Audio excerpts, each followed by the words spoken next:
En ouverture du congrès, on m'a demandé de faire une présentation sur l'importance de la perméabilité vasculaire dans les pathologies, dans la sphère cardiovasculaire et les pathologies de réanimation.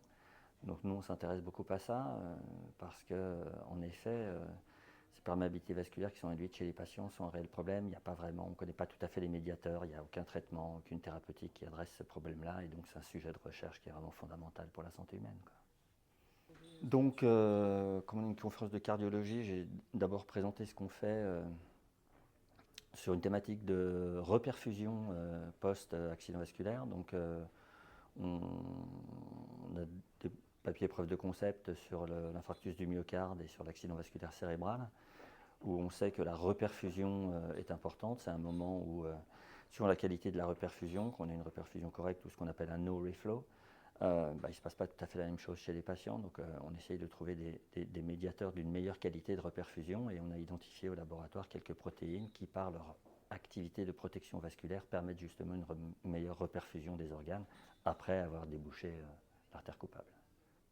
Ce que j'ai essayé de faire, c'est essayer de démontrer à quel point les problématiques de perméabilité vasculaire étaient centraux dans plusieurs types de pathologies. J'ai montré des résultats qu'on a sur des manips d'arrêt cardiaque ressuscitation, donc où le cœur s'est complètement arrêté. Quelqu'un qui fait un arrêt dans la rue, le cœur est arrêté, il est pris en charge par le SAMU.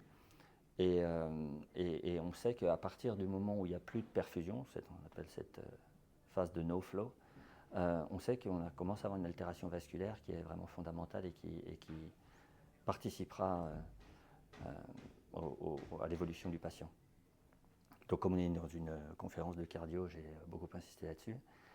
Et j'ai présenté aussi quelques applications qui sont à la frontière avec la réanimation, puisque s'occuper du cœur en réanimation et s'occuper des vaisseaux en réanimation est vraiment une problématique importante, exactement pour les mêmes raisons. Des patients qui ont des assistances circulatoires avec des fuites vasculaires importantes, c'est vraiment des choses qui sont compliquées à gérer pour les réanimateurs, et les patients gonflent, et plus ils fuient, plus ils gonflent, et plus ils ont un pronostic péjoratif.